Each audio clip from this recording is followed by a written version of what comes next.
Welcome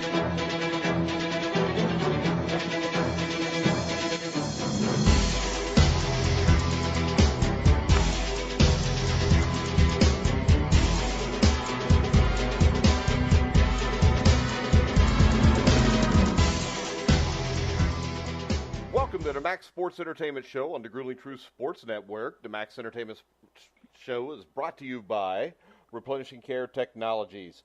I'm your host, Mike Goodpaster, and our guest today from the Seattle Seahawks, D.J.Alexander. How you doing, DJ? Pretty good. Hey, thanks for coming on the show. Let's just start from the beginning. Growing up, who were some of your early influences, and when did you start playing football? Oh man, growing up, I was the youngest of my family, so my brothers and stuff were all older than me and all playing football, and I couldn't play.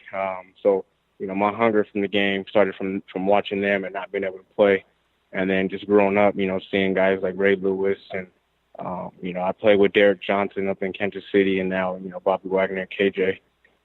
All those guys are guys that I look forward to be like and playing like and being able to play alongside of those guys. So how many brothers did you have? I had 3 brothers.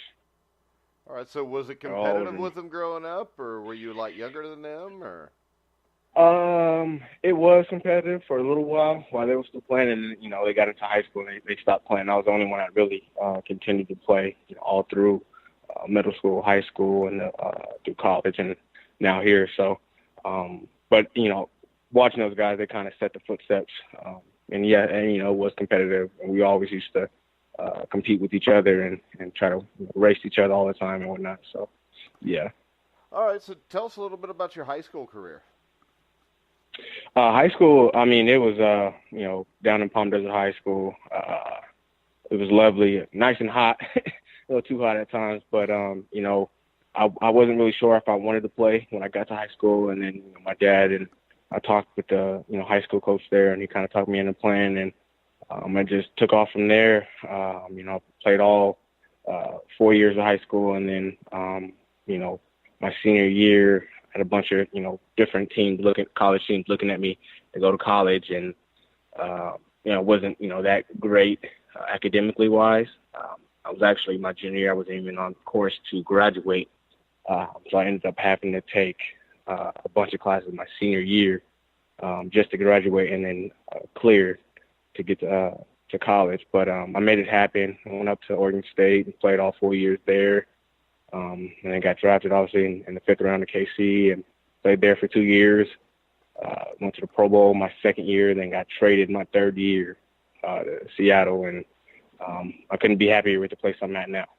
All right, so you went to Oregon State. The head coach was Mike Riley. What kind of relationship did you have with Coach Riley? Oh man, it was like a family. I didn't see him. I did see him as a coach, but I seen him more than that. He was like, a second father to me, and everybody on the team, everybody, all the coaches, the whole staff. That's one of the reasons why I went and chose Oregon State is because the family-like atmosphere that they built there. And you felt like, you were leaving your family, but going to a new family, and they were taking care of you, just like, you were theirs. All right. What were some of the highlights, some of the things that stand out to you about your career at Oregon State? Oh, man. Well, I remember my sophomore year or junior year, we played Wisconsin at Oregon State, and we beat them. They were we played against Monty Ball, and he was like a Heisman candidate that year, and it was just fun, playing that game. And then also my senior year, we played Arizona State. I think they were 6th in the nation, and we beat them at home. And after that game, the whole Research Stadium everybody rushed the field, and it was just an amazing feeling. And then we went to obviously a couple Pro Bowl or bowl games while I was there. So it was just a lot of memories at that place. I love it. Yeah, now you got to play in a bowl game in Hawaii. I mean, that's got to be hard to concentrate when you get to go to Hawaii for a bowl game, isn't it? Yeah. Actually, I didn't get to play. I traveled to the game, but I actually that was my junior year. I had neck surgery like a couple weeks prior to going out there. So I wasn't able to play in that game, but just being there, we actually played them. We played the University of Hawaii that next season. I was able to play them, but just being there, I've never been to Hawaii, and being there for that bowl game was amazing and fun, and actually that's where I trained actually. So now I'm quite familiar with Hawaii. Yeah, and as you talked about, you had a neck injury. You had to go surgery after your junior season. What was the recovery for that like? It wasn't bad, actually. When I say neck surgery, everybody's like, oh, my gosh, you got neck surgery and you came back and played. It actually, it wasn't really, that bad of a surgery. I don't think. A lot of people do. But it was fairly quick. I missed, the bowl game, obviously. I had surgery right after the season, missed the bowl game. And I was back following spring for spring ball. So it wasn't, I don't think I missed much time, but I bounced right back and, I'm able to continue to play the game that I love. All right, now we get to the end of your senior season. You weren't even invited to the NFL Combine. That had to be kind of discouraging for you. From what I saw, though, you really blew them away on your pro day. Yeah, not being invited to the Combine was just one of the things that motivated me to train hard for my pro day and whatnot. I actually, trying to get a agent, I had nobody really reach out to me to be my agent, represent me. And so my agent that I have now came calling, but it was just motivation after motivation to do what I knew I could do for pro day and just take care of business and control the things that I could control and just set me up for, success. All right, so after your pro day, no combine, what were your expectations entering the NFL draft when you get to draft day? Well, actually, I had my expectations that I was going to get picked from the 5th round and up, or 6th round, either 6th or 7th round. So after the, pro day and stuff, I had the same expectations, and I had a lot of teams calling me and, doing the whole spiel. We really want you, really like, that stuff. And, I just kind of sat back and waited and enjoyed my time with my family and watched the draft as much as I could handle it. And then when KC called, they said they were picking me. I just, I couldn't believe it. But, I didn't stop there, and I just, continue to work every day, better myself. And like I said, be like, Bobby Wagner and KJ and Derek Johnson up in KC and, all those guys I look up to. Yeah, and you go to the Chiefs, coached by Andy Reid, who's one of the best in the business. Talk to us a little bit about the adjustment going from college to the NFL and a little bit about that first training camp, the experience there. It was a big adjustment, but I just kept telling myself, just play fast, do what, I do best, and that's, running around, going full speed, giving 110%, no matter what I was doing or how much I understood it, just, going full speed at everything and making them tell you to, slow down or whatever. But, just the coaching it, terms and stuff, a lot of the stuff was a lot of carryover, but it's just different terminology that you have to learn, in NFL, as opposed to, college. But, it took me a little bit to, get it all down, but I made my main focus, as a rookie to contribute on special teams, and I just worked hard on special teams, made sure I did all I could, and showed them that I belonged. Now, what do you think is the most important thing to being a quality special teams player? Just effort. It's all about effort. When I think about it, it's like if you're not giving 110% effort, you're not going to do good, on teams. Or, that's like teams is like the stepping stone into, being able to play on offense and defense.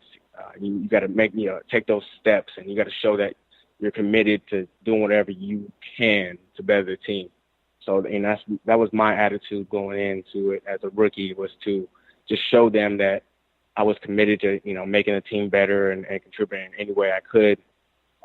And I just, like I said, in practice, I would always have to, I would go 110% and make, coaches say, hey, calm down, slow down, or, don't go so hard. When you're doing that, then you're doing, what you're supposed to be doing and what, they expect you to do during the season. Yeah, and being a linebacker going to Kansas City as a rookie, your first 2 years, you were around some guys that if you just soak up the knowledge they have, you're going to become a lot better player right away. You want to talk a little bit about the effect those guys had on you? Oh yeah, that's what Derek, Johnson, and he's one of my biggest mentors to this date. Just getting under his wing and him showing me, his ways and how he played and how he studied the game and whatnot. And then coming to coming to Seattle. I'm sorry. Bobby and KJ, those guys. This whole team's attitude is to, better the rookies, make them better. Because if your rookies aren't good, you're not. It's like the weakest man is the weakest link. So those guys are always trying to teach the young guys the ways and how to be a pro and whatnot. So just like I said, learning from those guys have been big in my career.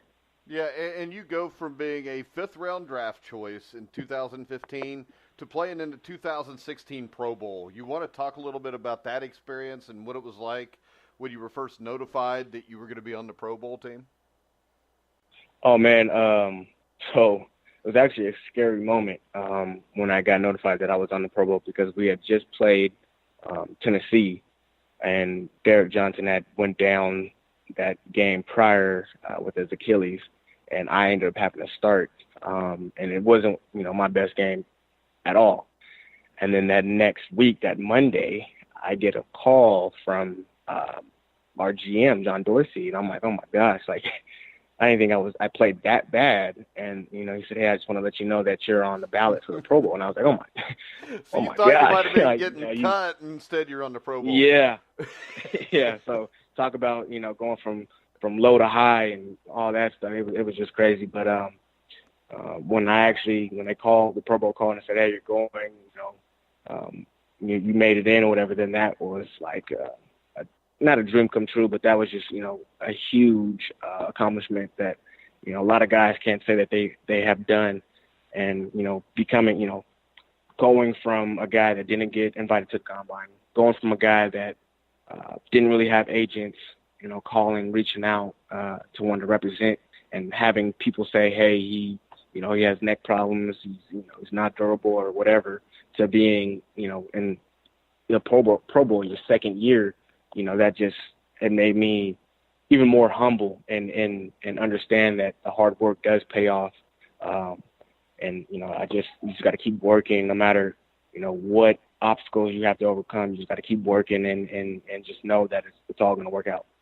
Yeah, and that's got to be something that ups your confidence level big time because, as you said, when they called you, you thought you might be in trouble. Instead, you're going to the Pro Bowl, and that has to kind of verify that you belong in this league. Yeah, I just, I took that and, I always try to stay humble and keep working and never let that, get to my head. And last year was kind of an odd year being traded and going to a new team. So you have to learn the new ways and whatnot. But, I'm making this a goal to get back, to playing at that level again and getting back to another Super Bowl or a Pro Bowl and getting this team to the Super Bowl again. Yeah, so it sounds like you had a really good time in Kansas City. What was it like when they came in and they tell you, hey, we're trading you to the Seahawks? Oh, man, that was it was a little bit of a heartbreak, but, coming to Seattle, right down the street from where I went to college, and, I had family out here and close by and stuff. So it was bittersweet, but, I always, like I said, I always say, everything happens for a reason. So, I took that with love, and, I appreciate everything KC has done for me and put me in the situation I'm in to this date. And, I always, want to keep working hard and, like I said, getting back to playing to the Pro Bowl potential. All right, so what was the adjustment going from one NFL team to another? I mean, you go to Pete Carroll from Andy Reid, so it's two of the better coaches in football. So what was that adjustment in training camp and through the season? It was a big adjustment. I know you've heard. Coach Carroll is a player's coach. He's always taking care of his players, and he doesn't want to hurt anybody before the season. So the training camps were like night and day. Here in Seattle, we don't go live against each other. We take care of each other here, and just the organization here, they always are making sure that you have the best service available to you, whether it was, massages or, whatever you may need to recover and get you ready for the season.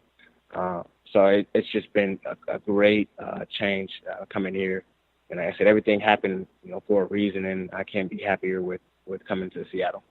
Yeah, and you look going into the 2018 season, it seems like most people favor the Rams and even the 49ers over you guys.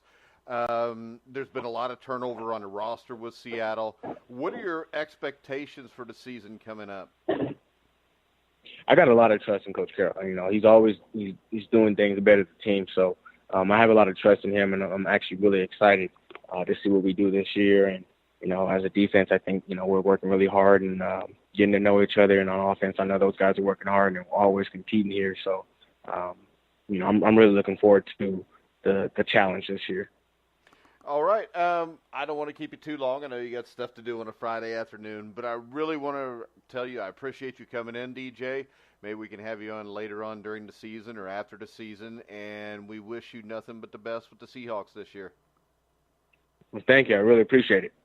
All right, guys, we're going to go ahead and wrap the show up. I want to let everybody know at 4 o'clock Eastern time, we'll be back with college coaching legend Jackie Sherrill. That'll be at 4 o'clock on thegruelingtruth.net. Remember, you can hear all of our shows on iHeartRadio, iTunes, TuneIn, Spreaker, Stitcher. Wherever you find sports podcasts, you'll find The Grueling Truth. So for DJ Alexander, I'm Mike Goodpaster. You've been listening to The Grueling Truth, where the legends speak.